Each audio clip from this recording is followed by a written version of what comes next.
Okay, shalom everybody, Shavua Tov, welcome back, Bezat Hashem. We're continuing with where we left off in Rav Noson's letter 443, which is written right before Hanukkah, again, 12th of Kislev, 1843, 1844. Just before we go into it, the pasuk Rav Noson's going to bring in is directly connected to Purim. We say in Purim, and we've mentioned this a few times, that in the Shoshanat Yaakov prayer mentioned after the Megillah reading on the night of Purim. So we say, and it's a famous song, Lehodia shekol kovecha lo yevoshu v'lo yikalmu lanetzach kol hachosim bach. One of the purpose of Purim, one of the main messages of Purim, is to make known that anyone who has hope in Hashem, to make known shekol kovecha, all those who hope in Hashem, lo yevoshu, will not be put to shame. It's the right investment. It's the best investment to trust in Hashem, as opposed to what? As opposed to people who don't care and they just run after this world, chas v'shalom.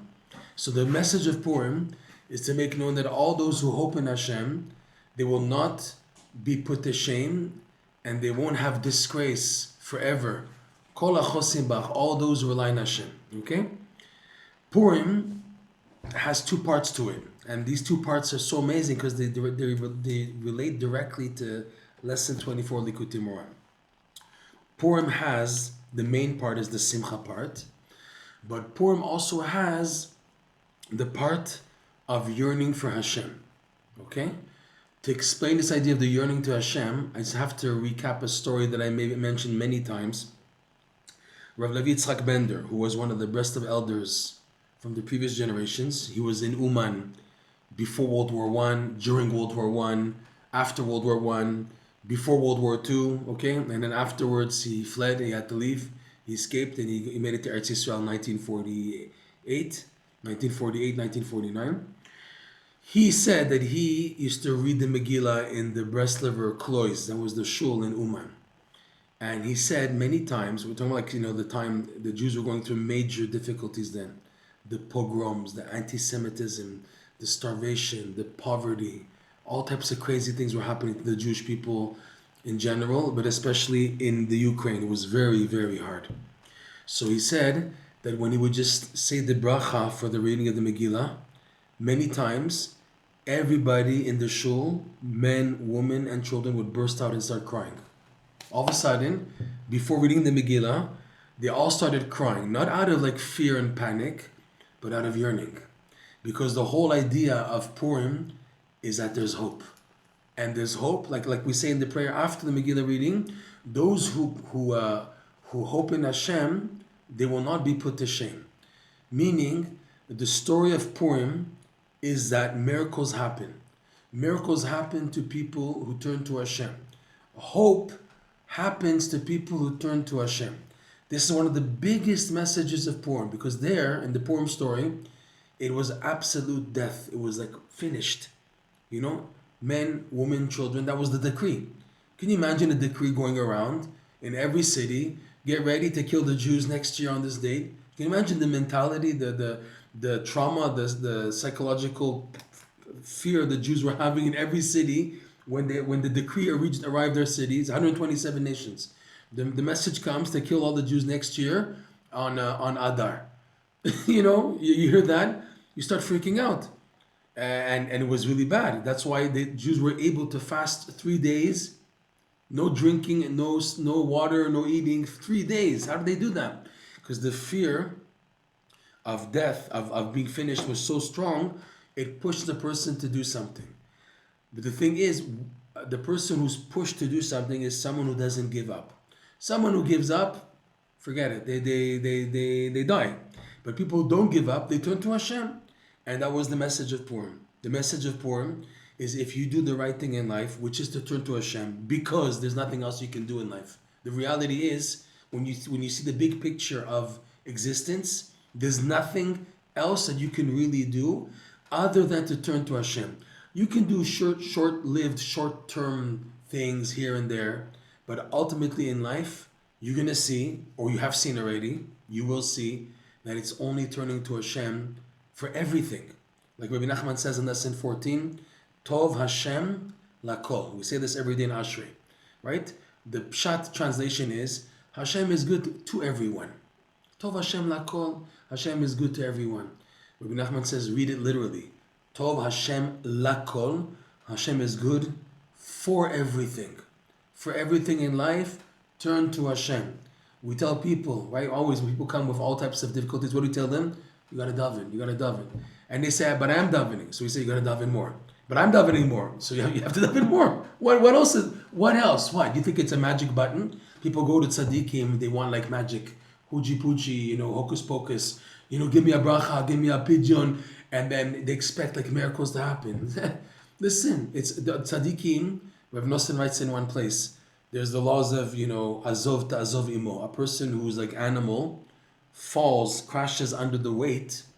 So there's a mitzvah to help your fellow Jew to lift him up. But it's with him. Rashi says, if he says, oh, it's your mitzvah, so you do it, I'll sit down and relax. The answer is no, I do with you.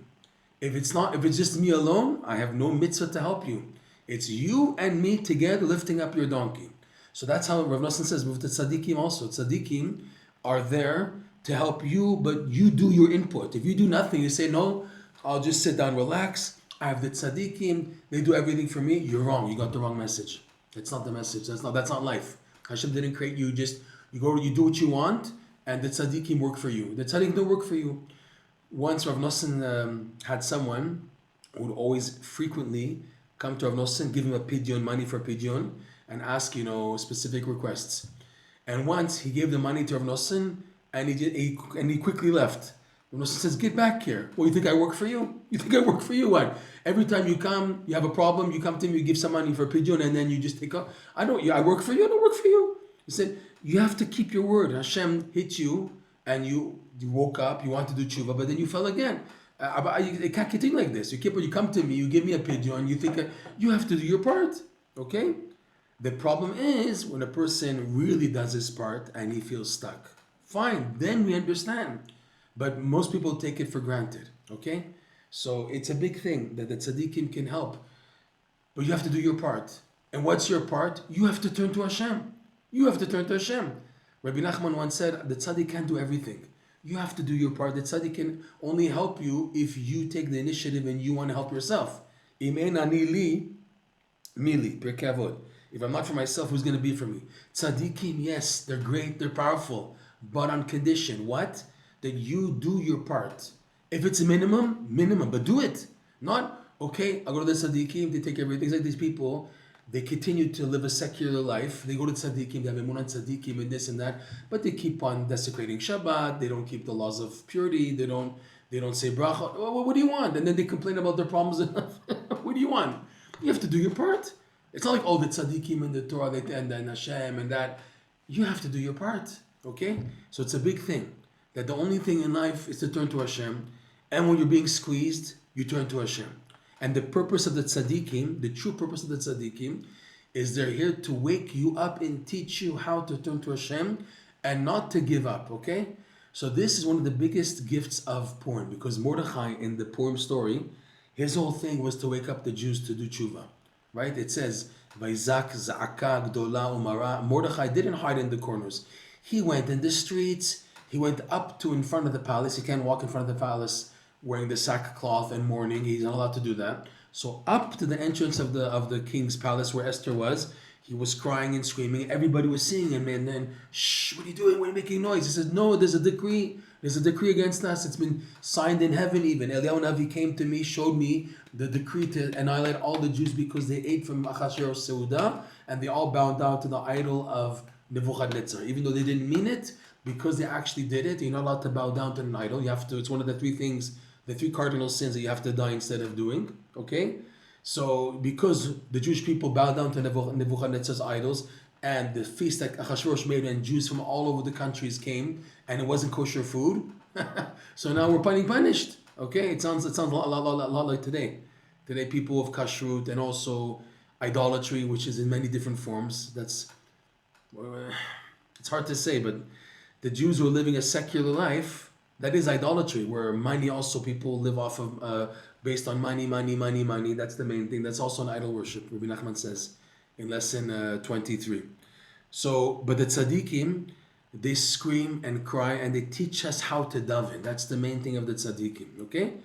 So that's one part of Purim, is that story. And also like they teach in Breslov that you take advantage to cry out to Hashem in Hitbodedut on Purim. That the Hitbodedut of Purim is the most powerful Hitbodedut of the year. The one that has biggest guarantees of getting your prayers answered. To ask Hashem, to talk to Hashem, to turn to Hashem, to really, open up your heart and ask Him for requests. The biggest day of getting them answered is Purim. That's one part of Purim. They say that's the night of Purim. And the day of Purim is all simcha, all tango, all boogie, all excitement. Okay, that's why we read the Megillah twice. Why do we read the Megillah twice? Just read it once to commemorate the miracle. It's enough once. No, we want you to read once when it's dark in life. That's the nighttime, and we read one when it's day, when everything is light and amazing and beautiful. Okay, why? The Megillah at night is to remind you of the part that you got to daven. I think I mentioned many times that in Breslov circles, after the Megillah, I guess the people outside of Yerushalayim, they're fasting, right? So they have to eat, yeah. And it says in Halacha, you should make a small Suda, not a big one. You should make some food to commemorate the miracle. But the most Breslover Hasidim go to bed early. Nachman, they have to read the Megillah for their wives, whatever. All the preparations should be done, like the Mishloach Manot, everything. Try to do that before. That way you can go to bed early. Many Breslovers try to wake up for a chatzot, midnight, on Purim, because that's when they pack in their davening. The night of Purim is the time to express the yearning, the kovecha, called kovecha lo yavoshu, to turn to Hashem, to yearn to Hashem. That's the night of Purim. The day is all boogie, all amazing. It's now mishloach manot, matalot avyonim, the drinking, the eating, the party, happy time of Purim is during the day. Okay, and so many people, unfortunately, they reverse it. They get drunk already on the night of Purim. That's wrong. That's wrong. You're not supposed. The main excitement is on the day of Purim. The night is. That's why I read the Megillah. Read the Megillah when it's dark, like Rabbi Yitzchak Bender said that happened in Uman. On the night of Purim, they started breaking out and crying from yearning that we're trying so hard to be good Jews, trying so much to live life as a Jew, and there's all this pain and pogroms and torture and this and that, and yet we're holding on. Okay. This is what we're going to go into right now. Rav Noson is going to bring a pasuk, which is a major source of hope and light to anyone who turns to Hashem. We left off again in the letter. We're going back to the letter now. Rav Noson is writing this letter to Rabbi Ephraim, the son of Rabbi Naphtali, who was he was a jeweler, so he was more or less wealthy, supporter of Rav Noson. Just watch his head. I'm worried. No, it's not. Sorry. Yeah. And he was someone who was very passionate in supporting Rav Noson's cause. He believed in Rav Noson. He believed in what Rav Noson was doing, everything he was doing, whether it was funding to build the klois in Uman for Shoshana, whether it was printing the books, whether it was supporting Rav Noson himself. Rav Noson needed support, not always from, he was never greedy, but Rav Noson had always people by him, for sure by Shabbat and even during the week. So Rav Noson had to take care of all these poor Breslovers who had nothing and they were coming by him. So Rav Ephraim was super duper dedicated to Rav Noson and all of his inyanim. He even made a book which patterned Rav Noson's books. He copied Rav Noson's books and made their own chidushim. So much he believed and connected to Rav Noson's whole purpose and perspective and ideology and everything. Okay, so when it came to funding the books, he was one of the biggest supporters and even got other Breslovers and people who had money to support Rav Noson's causes. He lived in eastern Ukraine, Kremenchuk, okay? So we left off where Rav Noson is like, again, strengthening him and blessing him. We saw earlier on the importance of printing these teachings and these books and spreading Rabbi Nachman's light. So Rav Noson, like we said, brings 4 quotations, okay? He says like this, Einenu teliot el Hashem, our eyes are, like we said this last week also, our eyes are turning to Hashem. And this verse we mentioned in last class, Shlach orcha v'amitecha v'chule, send Hashem your light and your truth. We said there's many interpretations. It's referring to Eliyahu Navi and Mashiach. It's also Moshe and Aaron. And we extended it that it's also the student Yeshua, Rav Noson, and Rabbi Nachman's teachings, okay? And then he brings a second verse. V'kove Hashem yachalifu koach v'chulo. Unbelievable. He's brightly bringing this in right now. Let's look at this verse. And again, there's so much on this verse. I don't know how much we're going to cover in this class, but as much as we can, let's take a look. Rav Noson is quoting a verse. We have to see the verse itself first. The verse is from Isaiah. Isaiah chapter 40, the last verse in this chapter 40. Okay? The bulk of the chapter, and going into the next chapter, talks about the greatness of Hashem and the power, the strength of Hashem in helping the right people and also in punishing the wicked. So the Isaiah in chapter 40, verse 31, he finishes off the chapter like this. V'kove Hashem yachalifu koach. Those who who hope in Hashem, will change. Yachlifu koach. They will change strength. We'll have to explain this soon. Ya'alu ever kanesharim. They will produce a new limb, like a wing, like eagles. Yarutsu, such people who hope in Hashem, they will run, velo yigau, and will not be exhausted. Yelchu, they will walk, velo yi'afu, and they won't become tired. Okay, it's funny. They will run and won't be exhausted, and they'll walk and they won't become tired. I was thinking, just say they will run and they won't become exhausted, and all the more so you don't have to say explicitly, and they will walk and they won't become tired. If now, when running, they don't become exhausted, so koshik, and all the more so they would walk. Fine, that's why we have to look at this beautiful verse, okay? So I just, the Targum, Yonatan, is so beautiful. The Targum of the translation of this verse reads like this. Udesabaru lepurkana Hashem, and those, like we said, who hope in the salvation of Hashem, yitkaneshun mi bene galuton, they will become gathered from amongst the exiles. These are the ones who will come back to Eretz Yisrael. V'yosfun chayil, and they will have added strength. V'itchadetun le'ulematon, and they will mitchadesh, renew to their youth, bring renewal to their youth. Kitzimuach desalik al gadfei nishrin, like the new wings, the new feathers that sprout on the wings of the eagles. And like we said, Yirhatun vela yilon, they will run and not become exhausted. Yahachun, they'll walk vela yishtalehon, and they won't become tired. Okay, so there's a few things on this verse. Okay, the Radak, he quotes Rav Saadia Gaon, and this even Rabbi Nachman quotes a similar teaching in his book Tzaddik Chaim Moharan. They say there's a special type of eagle. Rav Ari Kaplan, in one of his books, he identifies it as the phoenix. The phoenix is a special type of eagle that it's very strong, and it spends most of its time flying in the air with very little sleep and rest. It's able to glide in the air and stay up there for long hours and everything, and not to become tired. Such a bird, after every 10 years, it becomes exhausted.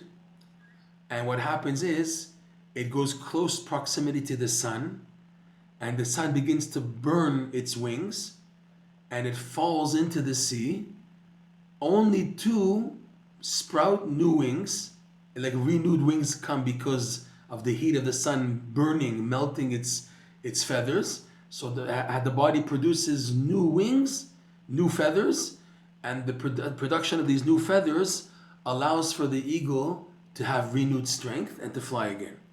And this happens every 10 years until a total of 100 years.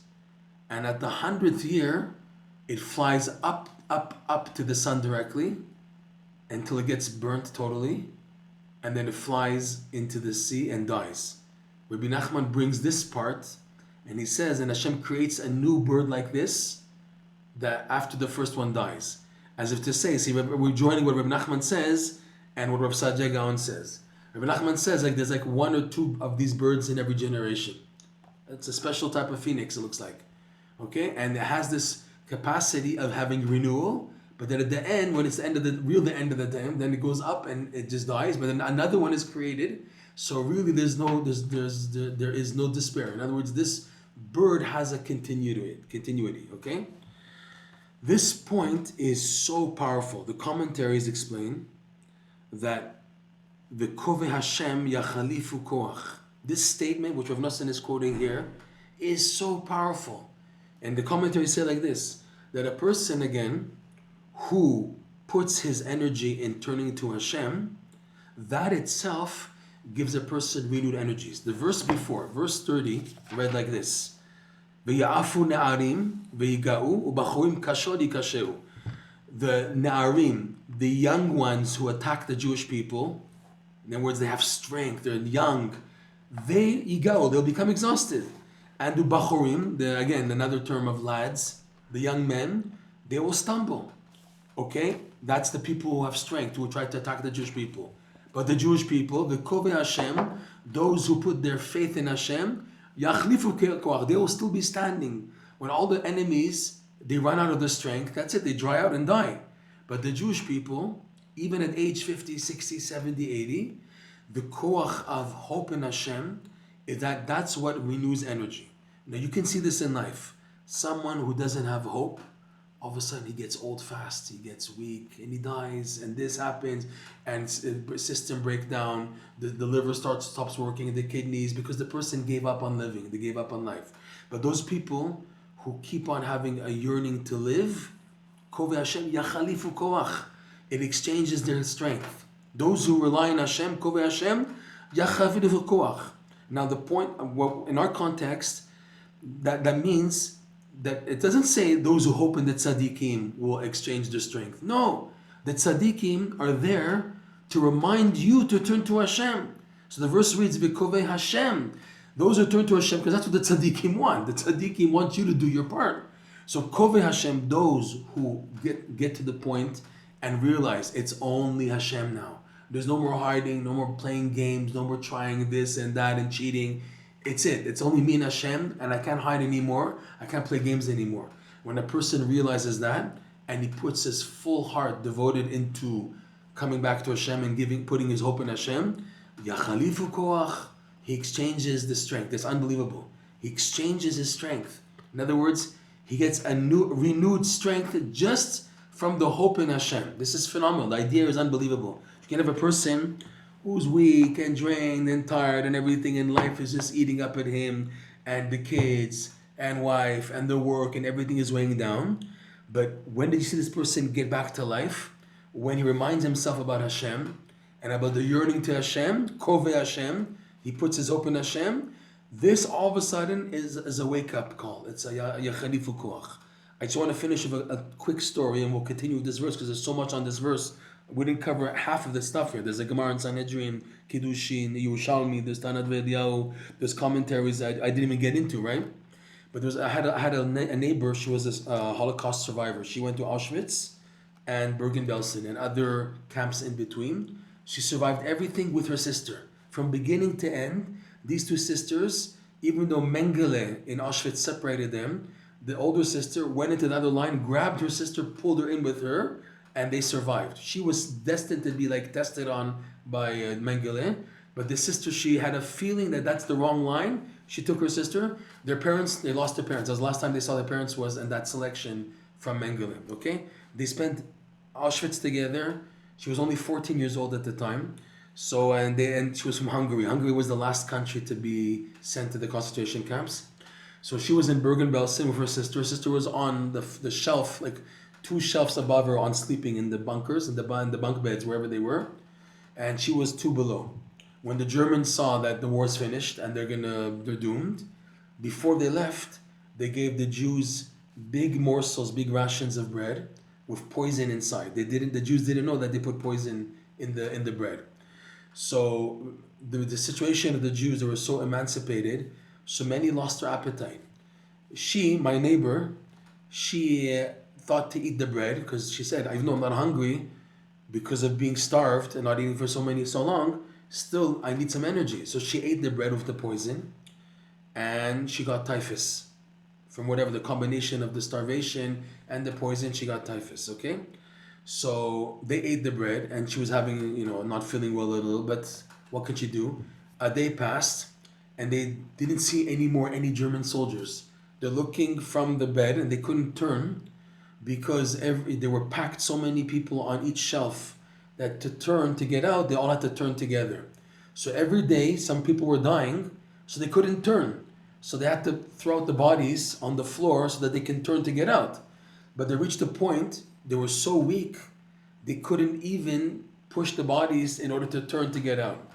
So they had no choice. She saw, her and her sister, they were still alive, and other people also were there alive with them. And they're looking through the window from the bunker, and they don't see any more German soldiers. They saw them running, and then nothing. And then they see soldiers in different uniforms. So they understood they were saved. So they wanted to show, because there were many people dead already in the room. There were also dead bodies on the floor in front of them, in front of the beds. So it was hard to move around. So she and her sister wanted to show that they were still alive. So they forced themselves out. They fell. They hurt themselves, of course. Fell on the ground on the bodies. And they're crawling with their last bit of energy to get to the door to show the soldiers that they're still alive. So the soldiers eventually saw that they didn't at all expect that it was that bad. We all hear the stories of how the American soldiers and the Canadian soldiers and the English, they were in shock when they saw it. They didn't know what to do. So quickly, doctors and anyone who knew how to do, medical treatment came quickly, and they converted the main German offices in Bergen-Belsen as a temporary hospital of 2 floors. So they were going from bunker to see who's still alive, and they had a doctor with them, like a medical assistant who was an expert, and he had a marker in his hand. And he would mark or 1 X on the forehead of each Jew still alive, or 2 or 3. So on her sister, who didn't eat from the bread, the doctor put 1 X. On her forehead, they put 3 X's. Okay, fine. She didn't know what's going on. They take them quickly to the new hospital, which was converted from the Germans' offices. It's 2 floors. So everyone goes in the first floor, and they give them beds, and they see the Germans that they caught, who didn't flee, they're now the ones who are treating the Jewish people in this hospital now, right? So she noticed, my neighbor, that other people had 3 X's on their foreheads. They would take the bed to the 2nd floor, and then after like an hour, she would see that they brought them dead, lying down on the grass in front of the German's office, the hospital. So she understood that people had 3 X's, they were killing them. So there was a nurse who was taking care of her. She spoke like a German, Yiddish, whatever. And they came to take her bed, and she understood they're taking her bed in order to kill her. She said, but I don't want to die. She said, but you're so dangerous. You're going to contaminate other people. She said, please. She started crying. I beg of you, let God take me away. Don't you take me away. These are not the allies. They saw Jews who were so contaminated that they're worried that they might infect other people, so they injected them with a killer to kill them. Not the Germans, the British, the American, whoever was there in Bergen-Belsen, okay? So she begged, she says, please, I want to live. Don't take me away. And the nurse, she couldn't handle it. She started crying. But the assistant doctor says, but she's dangerous. She's going to get everyone infected. She said, please, I beg of you, don't take care of me. Don't do anything. Keep me in the corner. Let God take me away. Don't you guys kill me. And they said, we're warning you. We're not going to give you IV. We're not treating nothing. She says, yes, just leave me alone. Don't touch me. Don't kill me. Don't take care of me, but don't kill me. She said, okay. But you're quarantined, no one's allowed to talk to you, no one's close. She says, yes, just don't kill me. So they put her in the corner, okay? The sister only had 1 X, so she didn't eat the bread.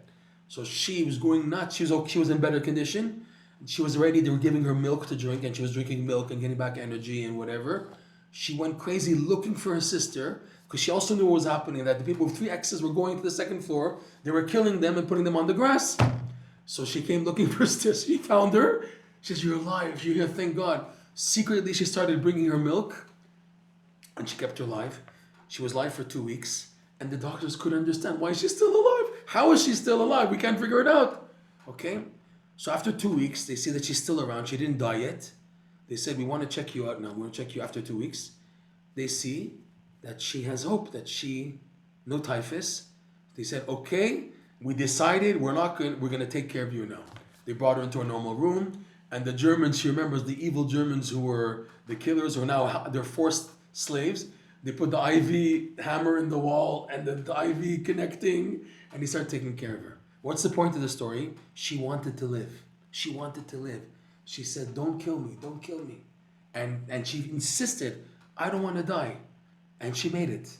And that's what he's saying here. Kove Hashem, Those who hope in Hashem, which is hoping for life, yachalifu koach, you'll have a changed strength. We'll stop here. That was an amazing story, but it's related to here.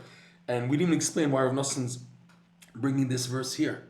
Because it looks like quickly that Rav Noson sees Rabbi Nachman's teachings as such a source of light and hope for people to wake up and get re-energized. And Rav Noson writes that people till today will see 200 years now after Rabbi Nachman passed on, you read the Breslov books, you feel like you get a boost of energy from a different planet. Okay? This happened to me Friday night. Friday night I was very down, very sad, whatever we're going through.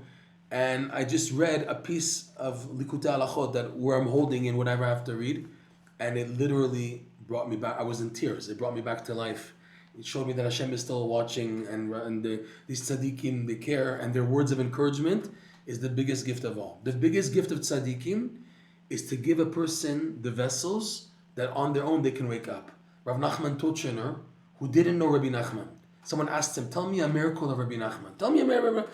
Rav Nachman Tuchener said, again, he lived 1820s, 1830s, 1840s. He was born after Rabbi Nachman passed away. He said, you want to see a miracle of Rabbi Nachman? I am a miracle of Rabbi Nachman. Take somebody so far as me to bring me close to Hashem. This is the biggest miracle. We'll stop here and visit Hashem.